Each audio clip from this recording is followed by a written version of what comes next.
Hello friends, तो कैसे हैं आप सब। हमारा जो पिछला पार्ट था उसके अंदर हमने कवर किया था काइजन कोस्टिंग का मतलब क्या होता है। इम्प्रूव करता है एफिशिएंसी को बिना प्रोडक्ट के क्वालिटी एंड स्टैंडर्ड्स को कॉम्प्रोमाइज किए। उसके बाद हमने उसके प्रिंसिपल्स कवर किए थे कि भाई कंटिन्यूस इम्प्रूवमेंट चलती रहती है काइजन कोस्टिंग के अंदर, एंड कोस्ट को रिड्यूस करने में हेल्प करता है स्मॉल इम्प्रूवमेंट्स के थ्रू। एम्प्लॉयज को मोटिवेट करता है ताकि वो ऑर्गेनाइजेशन की गोल को अचीव कर पाए। डिसीजंस लेने में हेल्प करता है, प्रोडक्ट के स्टैंडर्डाइज करने में हेल्प करता है, कस्टमर्स का फोकस करवाता है क्वालिटी एनहेंसमेंट के ऊपर। कस्टमर के ऊपर पूरा फोकस होता है, क्वालिटी उसकी बढ़ाई जाती है। इसी तरीके से हमने फीचर्स कवर की थी। कंटिन्यूस इंप्रूवमेंट इसका कल्चर होता है। देन छोटे छोटे इंसेंटिव्स के थ्रू छोटे छोटे चेंजेस करता है, इंपावर करता है, एम्प्लॉयज को मोटिवेट करता है, data driven and decision making में हेल्पफुल रहता है, होलिस्टिक अप्रोच को यूज करता है कोस्ट को मैनेज करने के लिए।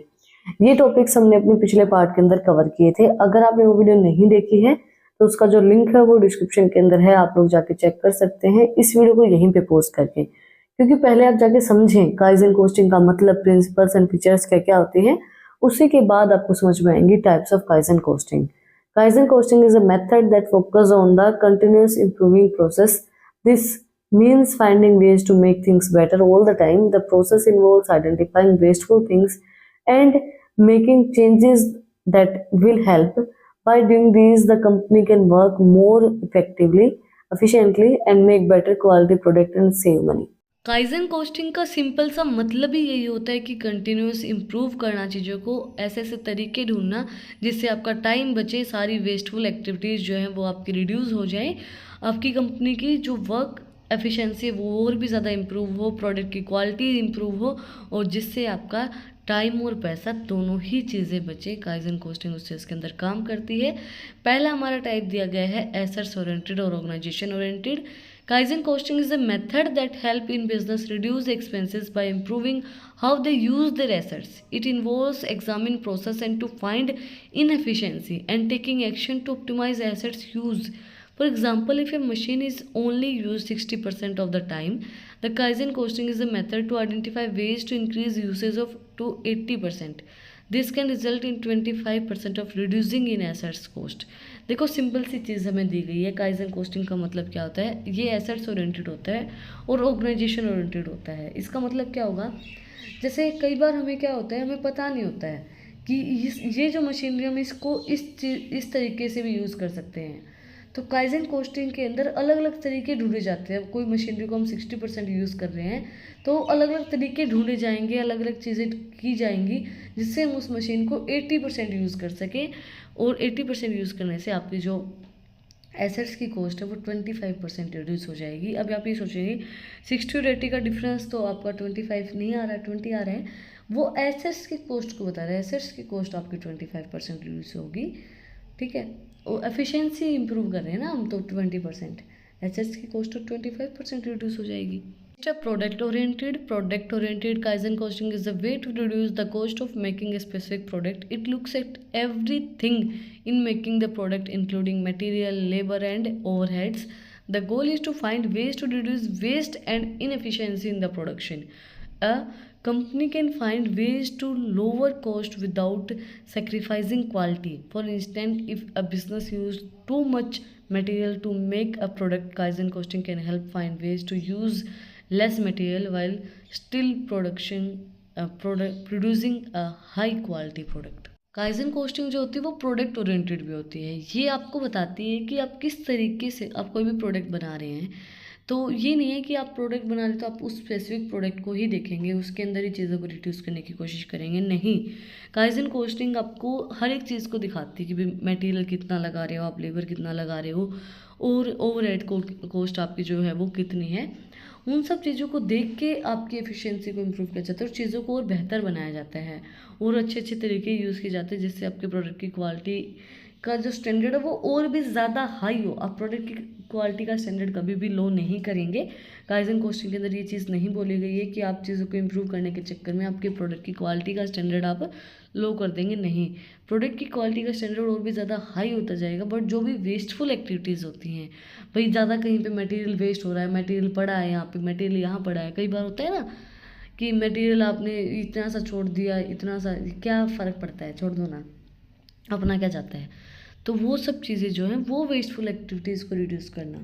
प्रोडक्ट का स्टैंडर्ड के अंदर कॉम्प्रोमाइज़ नहीं होता है कहीं पे भी काइजन कोस्टिंग के अंदर।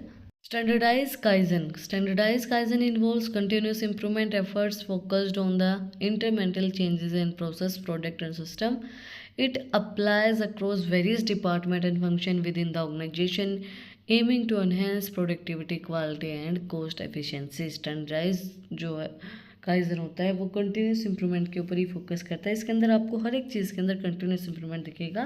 प्रोडक्ट इनको जो सर्विसेज हैं, क्वालिटी है, कोस्ट की एफिशिएंसी, उनको इम्प्रूव करने के लिए जो ऑर्गेनाइजेशन है उसके जो भी डिपार्टमेंट के फंक्शंस होते हैं उनको चेक किया जाता है, उनको अप्लाई किया जाता है उनके अंदर। Value streaming mapping VSM is an Kaizen costing technique that involves mapping the flow of material and information required to bring a product or services to the customer. It identifies inefficiency, bottleneck, and waste in the value streams, enable targeted improvements to streamline process and reduce cost. इसके अंदर क्या होता है, ये flow of material को देखता है कि भाई मटेरियल कैसे जा रहा है, अब मटेरियल यहाँ पे सही यूज़ हुआ या नहीं हुआ, इतना मटेरियल आया था, कितने प्रोडक्ट उस मटेरियल के बने हैं, और वो जो मटेरियल है वो आपका सारी इन्फॉर्मेशन प्रोवाइड करवाई जाती है आपको कि भाई वो प्रोडक्ट के स्टैंडर्ड्स को इम्प्रूव करता है या नहीं करता है। इन्फॉर्मेशन जो भी रिक्वायर्ड आपको होती है, कस्टमर्स को रिक्वायर्ड होती है, ये आइडेंटिफाई करता है भाई कौन सी चीज़ें इनएफिशिएंट तरीके से यूज़ की जा रही हैं। नेक्स्ट है total productivity maintenance. TPM integrates Kaizen principles with the maintenance practices to optimize equipment efficiency and minimize downtime. It focuses on protective maintenance, automations, and maintenance by the operators and continuous improvement in equipment reliability and performance.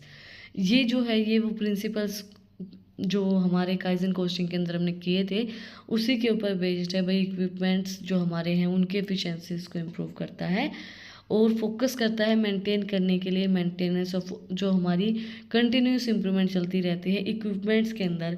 भाई जो भी उनकी performance वो दे रहे हैं उससे ज़्यादा वो उनकी परफॉर्मेंस दें just in a time. JIT is a Kaizen costing approach that aims to minimize inventory level and associated cost by producing goods or services just in time for delivery or uses. It emphasizes reducing waste, lead time, and storage cost while improving responsiveness to the customer demand and quality. Just in time का मतलब क्या होता है, minimise करता है inventory के levels को और cost of production and services को टाइम पे डिलीवर करता है, टाइम पे उनका यूज़ किया जाता है। ऐसा नहीं है कि भाई कैसे ही यूज़ कर लिया बिना कोई टाइम बिना कोई ये चीज़ देखे, जब उस चीज़ की ज़रूरत पड़ती है तभी उस चीज़ को यूज़ किया जाता है। रिड्यूस करते हैं वेस्टफुल एक्टिविटीज़ को, टाइम को बचाते हैं और शॉर्टेज को रिड्यूस करने में हेल्प करता है। आज की हमारी जो वीडियो है उसके अंदर हमने टाइप्स ऑफ काइजन कोस्टिंग को ही स्टडी किया है। नेक्स्ट पार्ट के अंदर हम अपने advantages, disadvantages and 5S of kaizen costings को कवर करेंगे।